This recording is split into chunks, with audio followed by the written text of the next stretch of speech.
السلام عليكم ورحمة الله. الثورة السندينية في نيكاراغوا عام 79 ثورة مثيرة للجدل والتفكير. في سنة واحدة انتقل الحكم من أقصى اليمين إلى ثوار اليسار، لكن أين شعب نيكاراغوا من كل هذا؟ الثورة السندينية في نيكاراغوا من الداخل. معكم زينب صفار، تابعونا.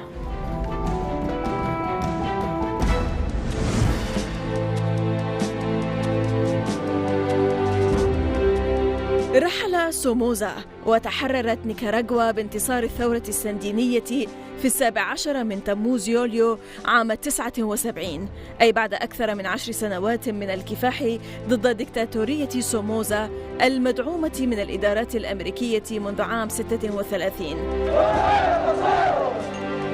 هذه الثورة الجديدة أطلقت برنامجا إصلاحيا زراعيا وحملة لمحو الأمية تشمل 400 ألف شخص، مع برنامج صحي يغطي البلد بأكمله. مدير مركز تراي كونتيننتال في بلجيكا فرانسوا أوتار يصف هذه الثورة بالثورة الفريدة المتخلصة من دغمائية سابقاتها، لذا استدرت الكثير من الود وخلقت دينامية إقليمية. واشنطن لم تكن مرتاحة لانتصار هذه الثورة الشعبية، لذلك وابتداء من عام 80 وفي سياق حربه على ما يسمى إمبراطورية الشر، أمر الرئيس الأمريكي رونالد ريغان بفرض الحصار على نيكاراغوا، ثم سعى بواسطة وكالة الاستخبارات المركزية إلى تنظيم المعارضة المسلحة المكونة من حرس سوموزا السابقين واللاجئين إلى هندوراس وإلى تسليحها وتدريبها. وقد عرفت هذه المعارضة باسم الكونترا، ومنذ ذلك الحين ونيكاراغوا تتعرض للكثير من الاعتداءات والمؤامرات والحصار والعقوبات على غرار كل بلد لم تكن أمريكا راضية عن رموزه الحاكمة في الغرب وفي البلاد العربية. مؤسس مركز الدراسات الدولية في ماناغوا عاصمة نيكاراغوا والسفير النيكاراغوي السابق لدى الأمم المتحدة في الثمانينيات والمساعد السابق لوزير الخارجية السيد أليخاندرو باندانيا، كيف يصف هذه المرحلة المثيرة للجدل في تاريخ نيكاراغوا، وما أبرز محطات الثورة السندينية، وما حققته من إنجازات ثقافية واجتماعية، وما كشفته من مؤامرات فيما يسمى حرب الكونترا.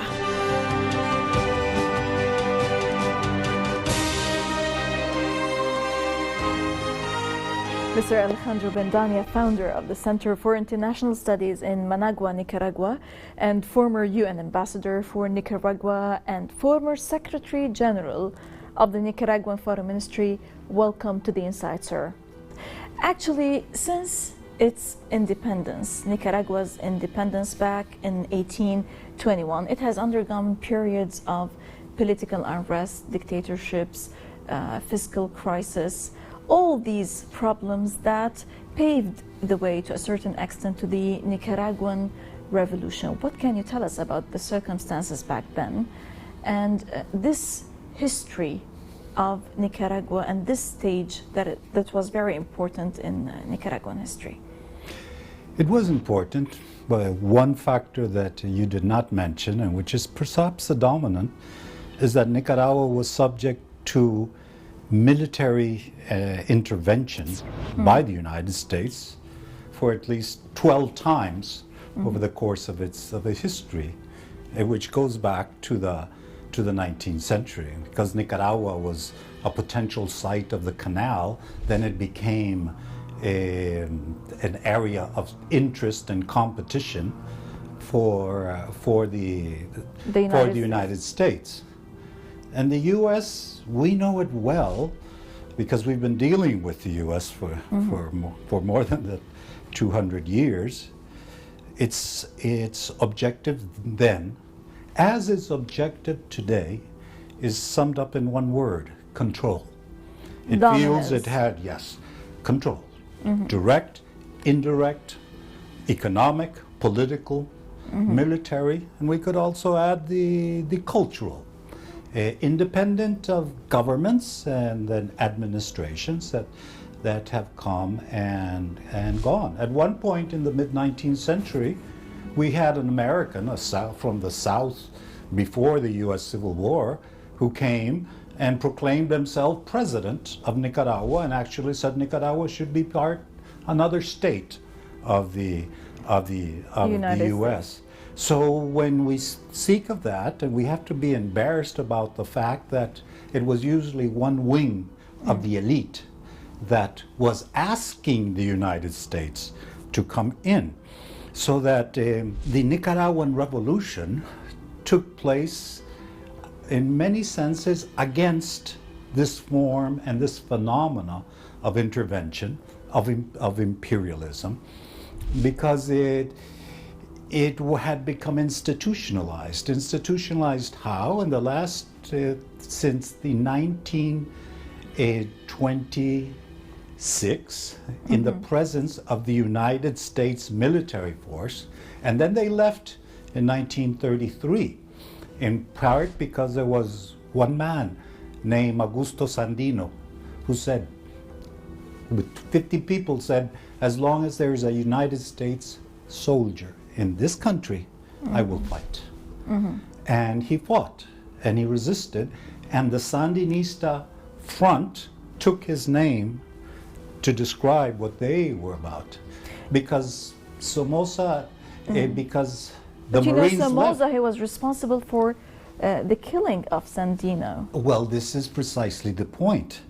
We called the Somoza was a founder of a dynasty, because first it was Somoza, then the number two was his son, and then his other son, which the ones that we fought. The way it happens in the war. Arab world. Well, it was very much, it was almost dynastic, but United States supported all this time, because we call the first Somoza the last Marine. He was installed by the United States for a new military force that was trained by the United States government, and that was the basis of the dictatorship. So that when the Sandinista Front, which was created in 1961, went through nearly all these years, almost 20 years, until it grew into a national movement and overthrew not simply Somoza, but the system of domination and of intervention. At least that's what we aspired to. A second independence. The first independence from Spain, 1821, yes. was nominal. The real independence, this time from the United States, came in 1979, right? With the advent of the Sandinista revolution. Right. What made this revolution so significant? Because they talked about the country becoming a major proxy war state. It was significant. It was the last major social revolution of the 20th century. That is to say, a phenomena that had only taken place once in the history of Latin America, which was the Cuban Revolution. And when you say revolution in Latin America at that time, it almost meant armed revolution, because there was a Chilean attempt to try 40 years ago on September 11th, 1973, to create socialism by a democratic electoral path, and it was crushed indirectly with the United States by a military junta in something orchestrated, organized, financed by the Nixon administration.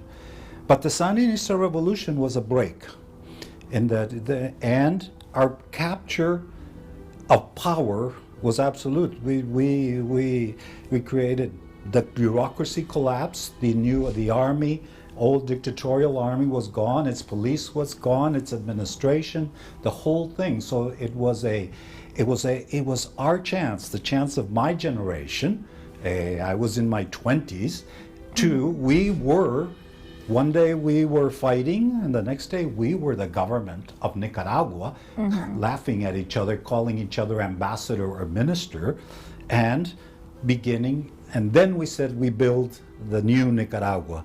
In 1979, in 1980 we launched our most important objective, which was to bring the illiteracy rate, which was 60%, down to 12%. And you succeeded actually in these issues that are of direct importance to the people of Nicaragua back then, that you brought this and you executed it actually, and the illiteracy rates moved down from around 50% to 12 or 13% in 6 months, which was in 6 really months, which is a very good achievement back then. It was, but the methodology was also as important, because it meant we closed down the universities and students, including secondary level students, 15 and 16 years old. They volunteered. They volunteered to go out and live in the countryside where most of the literacy was, and teach people how to read and write. But at the same time, we called it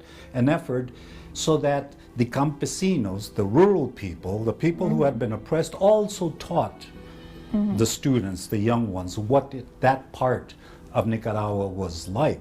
So it was a political component of an educational project, but also an educational component of a political project.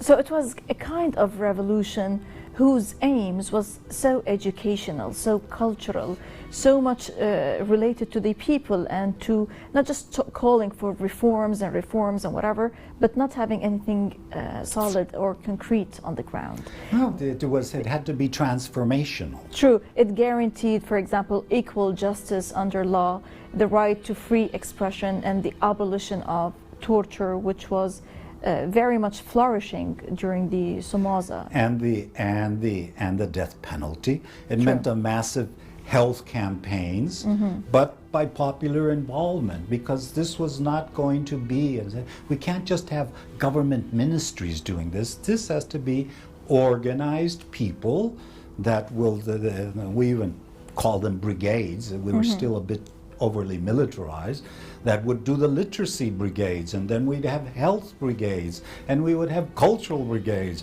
and we even had poetry brigades that went around.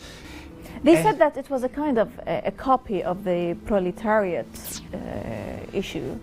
Well, they even, attacked the Sandinistas and saying that the Sandinistas are arrogant to define themselves as this revolution of the proletariat. Well, that humility was never our greatest quality. I will grant that, because we were thriving on this project of transformation, and people had ideas in their head, and you want to execute them. Sure. And sometimes you don't listen enough. We didn't trust anybody over 45 years old, and we've got this. We're looking at it, and yes, there was an outright identification with workers and with peasants, because we thought this will be the fundamental force. Otherwise, the old elite was just waiting there, and they were saying, okay, because they had said, oh, well, the revolution was made by people under 25 who picked up weapons. And they thought that once we overthrew Somoza, we would simply set aside and let the old governing people come back to power. And they were in for a surprise, because it didn't happen. And right. Although we did maintain a multi-party system, and yes. and we're pluralistic. Mr. Alejandro Bandania, we're going to talk further about the Nicaraguan revolution, but we're going to talk about the certain liabilities it faced and the Contra's war, but we have to stop now for a short break. إذن فاصل قصير ونعود، ابقوا معنا.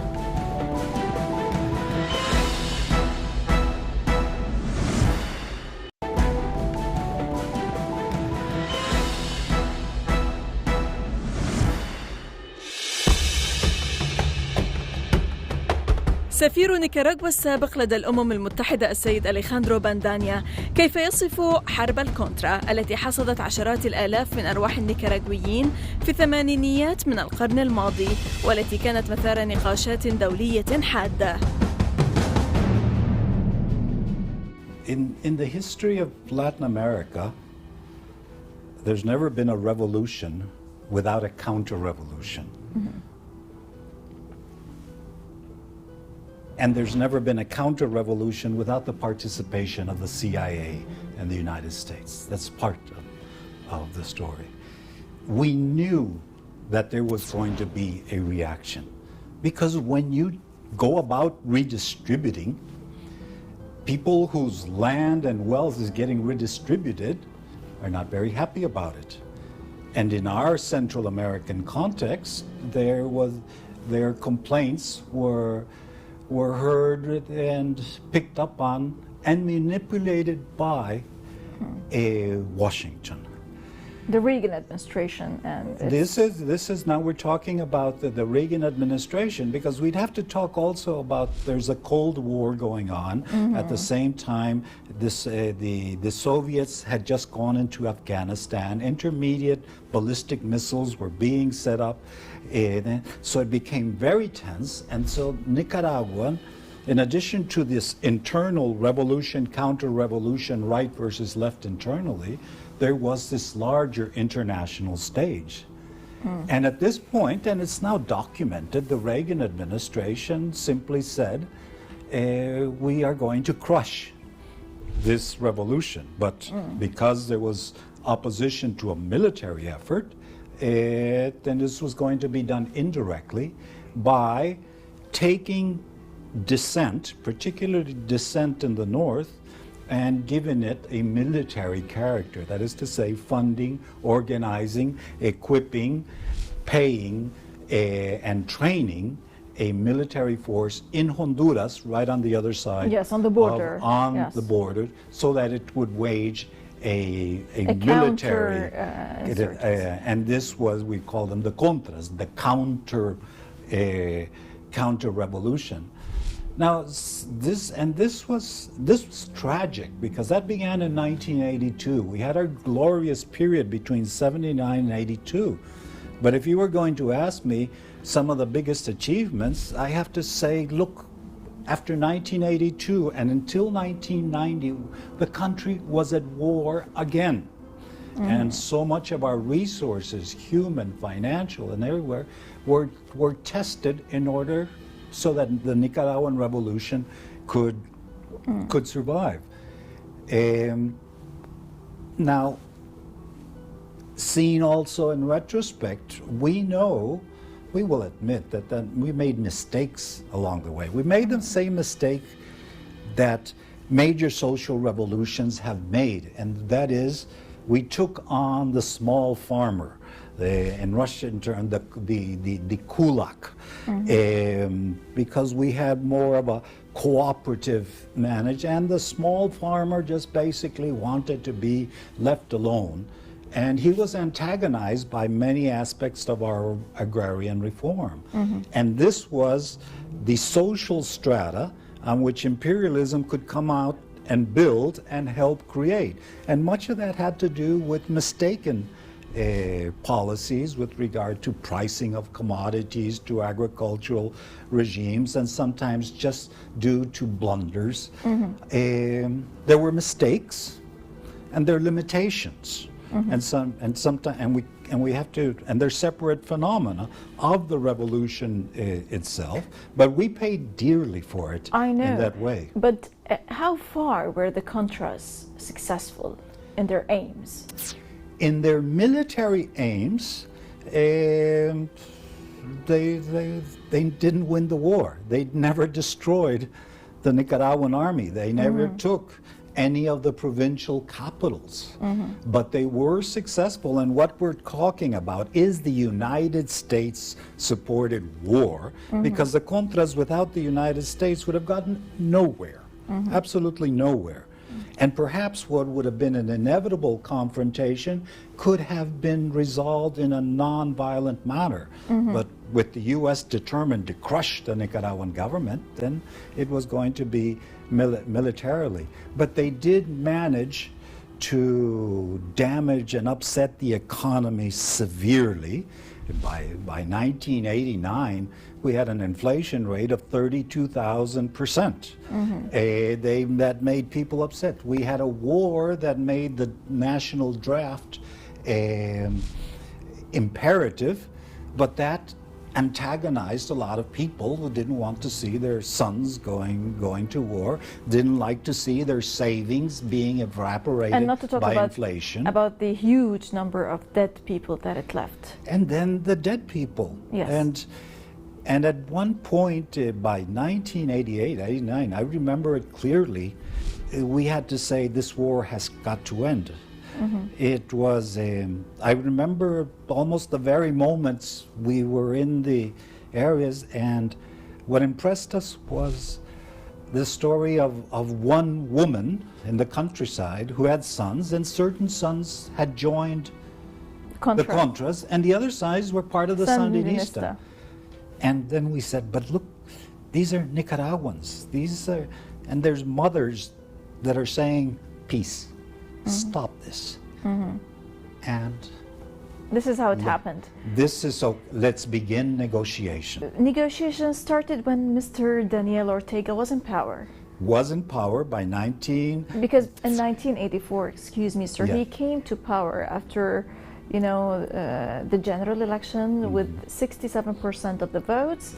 But yet, despite of this, and despite of the fact that international observers declared the elections free and fair, yet the United States declared also and stated that the elections was a Soviet-style sham. The United States at that time, and some say still, has this rule: if my favorite candidate wins, it's clean.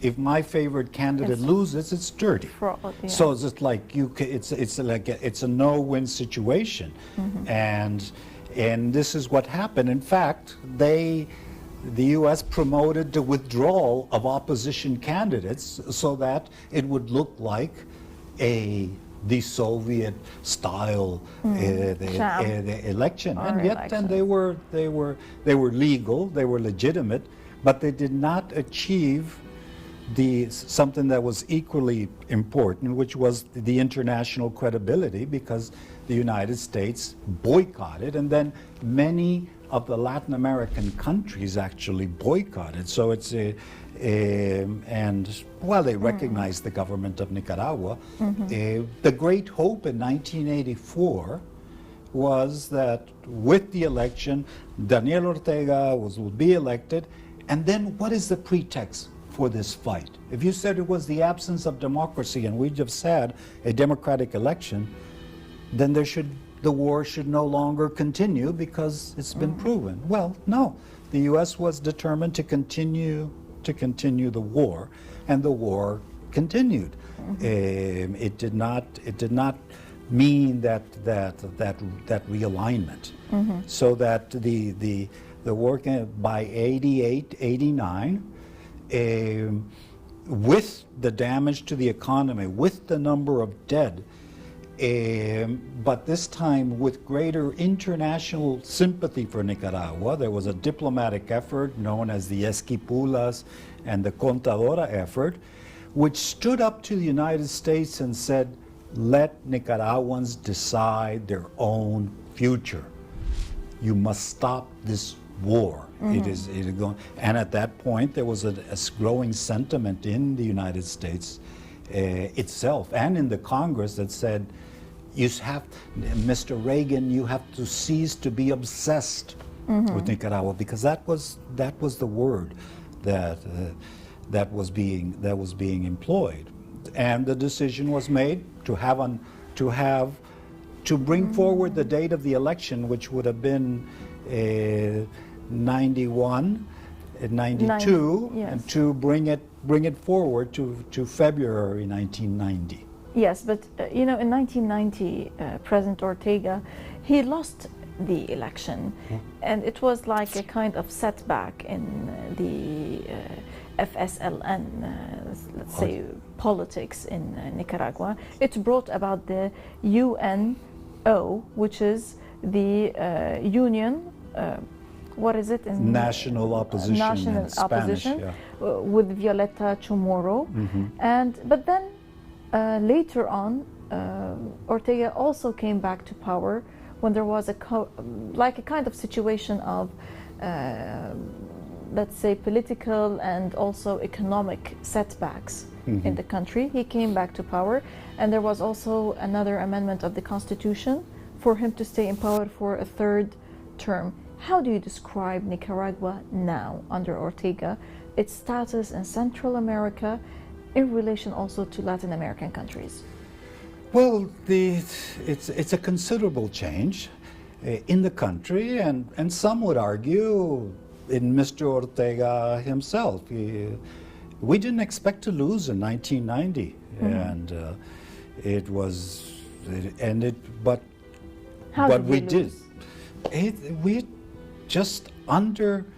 We overestimated the capacity of a people to suffer, because and they turned that suffering into a vote against the administration. In retrospect, it seems perfect sense. Nicaraguan people knew if the Sandinistas continued, won, then the war would continue because you're still the enemy of the United States, which had happened in '84. So they wanted the war to end, and then they said they voted against the Sandinista government. So we lost that election in what people thought would never happen. The Sandinista government, Daniel Ortega, said, we will accept the results of this election, because if it was a Soviet sham election, we would have just said, forget it, or look the other way. No, we said, we will recognize that we have lost, and we will now become the legal political opposition in Nicaragua. And we had no idea what legal political opposition was, because we had been a guerrilla movement, and then we became a government, but we had never been a political party in an open political space that was now being there precisely because of a revolution. Never before in Nicaraguan history had there been a turnover from one type of government to a totally different type of government, yet we achieved that. Mr. Alejandro Bandania, former Nicaraguan diplomat, many thanks indeed for joining us. Thank you. You're most welcome, sir. إذا لقاء جديد في الأسبوع المقبل مع ضيف جديد وقضية جديدة، ودائما من الداخل. للمزيد من التواصل بريدنا theinside@almayadeen.net. إذا theinside@almayadeen.net من كل فريق عمل من الداخل من كل الميادين. السلام عليكم ورحمة الله.